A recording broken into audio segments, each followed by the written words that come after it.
الحمدللہ وکفا وسلام علی عبادہ الذین اصطفیٰ اما بعد۔ معزز سامعین و ناظرین، تذکرہ اولاد رسول صلی اللہ علیہ وسلم میں آج ہم آپ کی خدمت میں 7ویں اور آخری ایپیسوڈ کے ساتھ حاضر ہیں۔ سن 43 میلادی اور 3 نبوی میں آپ صلی اللہ علیہ وسلم کے دوسرے فرزند حضرت عبداللہ رضی اللہ تعالیٰ عنہ پیدا ہوئے، اور ان کو دودھ پلوانے کے لیے آپ صلی اللہ علیہ وسلم نے بنو سعد میں بھیجا۔ یہ وہ قبیلہ ہے جس میں آپ صلی اللہ علیہ وسلم نے خود بھی حضرت حلیمہ سعدیہ کے ہاں بچپن گزارا تھا، جو طائف سے تقریباً 70 کلومیٹر دوری پر آباد ہیں۔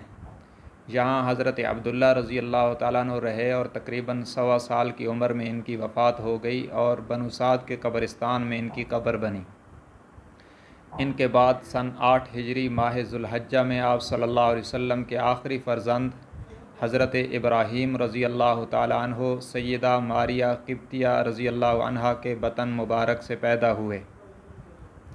جب حضرت ابراہیم کی ولادت ہوئی تو حضرت ابراہیم کی داعیہ حضرت سلمہ رضی اللہ تعالیٰ عنہا، جو آپ کے آزاد کردہ غلام حضرت ابو رافع کی بیوی تھی، انہوں نے آ کر ابو رافع کو بتایا اور ابو رافع نے حضور صلی اللہ علیہ وسلم کو اپنے بیٹے کی خوشخبری دی، تو آپ صلی اللہ علیہ وسلم نے اس خوشی میں ابو رافع کو آزاد فرما دیا اور اپنے اس آخری فرزند کا نام اپنے جد امجد سیدنا ابراہیم خلیل اللہ علیہ السلام کے نام پر ابراہیم رکھا۔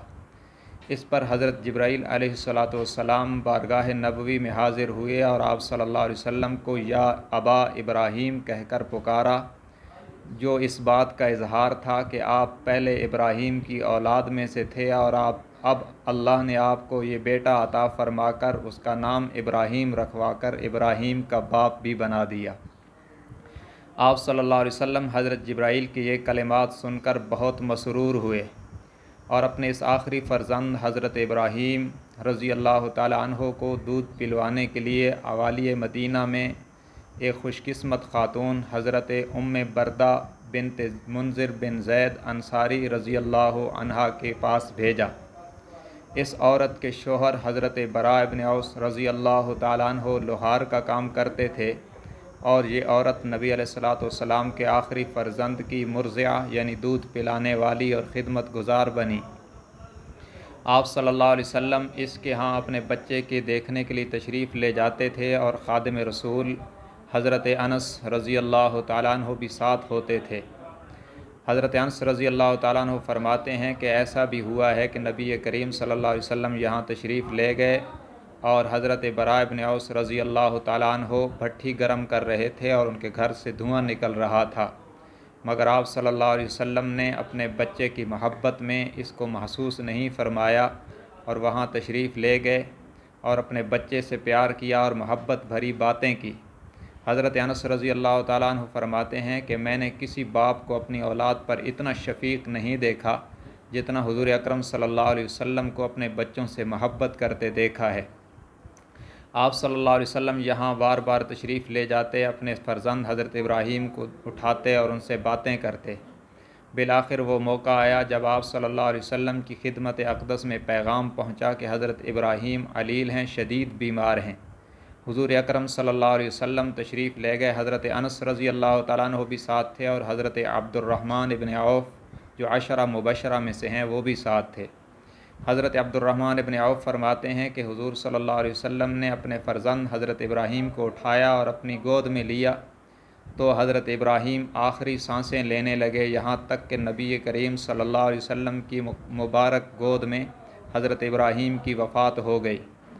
شاید اللہ رب العزت دنیا کو یہ دکھانا چاہتے تھے کہ موت کا ایسا اٹل فیصلہ ہے کہ نبی کی گود میں بچہ موجود ہو تب بھی موت کا فیصلہ اس سے ٹل نہیں سکتا۔ جب نبی مکرم صلی اللہ علیہ وسلم نے اپنے بیٹے کی روح کو پرواز کرتے دیکھا تو آپ کی مبارک آنکھوں سے آنسو جاری ہو گئے۔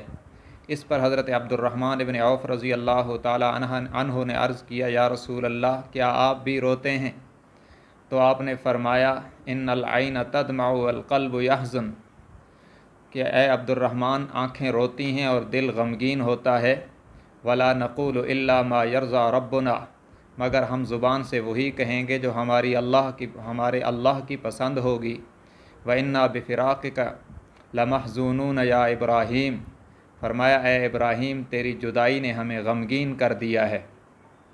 اس کے بعد حضرت ابراہیم کو اس خاتون ام بردہ نے غسل دیا اور آپ صلی اللہ علیہ وسلم انہیں مدینہ منورہ لائے، اور ایک روایت میں ہے کہ فضل ابن عباس نے غسل دیا اور حضرت عبد الرحمن ابن عوف رضی اللہ تعالیٰ عنہ نے پانی ڈالا۔ بہرحال جب قبر میں اتارا جانے لگا تو حضرت اسامہ بن زید اور فضل ابن عباس نے حضرت ابراہیم کو لیا، اور آپ صلی اللہ علیہ وسلم نے خود قبر میں اتر کر ان سے حضرت ابراہیم کو لے کر قبر میں لٹایا، اور خود دفن کرنے کے بعد قبر کے اوپر سنگریزے ڈالے اور قبر کے اوپر پانی کا چھڑکاؤ بھی کیا۔ ان کو حضرت عثمان ابن مظعون رضی اللہ تعالی عنہ کے پہلو میں دفن کیا گیا۔ حضرت عثمان بن مظعون وہ پہلے مہاجر صحابی تھے جو سب سے پہلے جنت البقیع میں دفن ہوئے تھے۔ اس کے بعد اتفاق سے اس دن سورج گرہن ہو گیا تھا۔ بعض صحابہ نے کہا حضرت ابراہیم کی موت کے صدمے میں سورج کو گرہن لگ گیا۔ آپ صلی اللہ علیہ وسلم نے فرمایا موت کسی کی ولادت یا کسی کی وفات پر سورج کو گرہن نہیں لگتا، بلکہ یہ اللہ کی قدرت کی نشانیوں میں سے ایک نشانی ہے۔ بہرحال یہ آپ صلی اللہ علیہ وسلم کے آخری صاحبزادے تھے جو پیدا ہونے میں سب سے آخر میں پیدا ہوئے۔ واضح رہے کہ آپ صلی اللہ علیہ وسلم کی اولاد میں سب سے آخری وفات حضرت فاطمہ کی ہے، اور سب سے آخری ولادت یعنی پیدائش اس فرزند حضرت ابراہیم کی ہے، جس کی جدائی پر آپ صلی اللہ علیہ وسلم کو بہت صدمہ ہوا۔ ہم نے آپ صلی اللہ علیہ وسلم کی مبارک اولاد کا تذکرہ اس لیے کیا کہ شاید قیامت کے دن آپ کی اولاد کا ذکر کرنے والوں کی بخشش کا فیصلہ ہو تو ہم گناہگاروں کا نام بھی ان میں شامل ہو جائے۔ اللہم وفقنا لما تحب و ترضى وآخر دعوانا ان الحمد للہ رب العالمین۔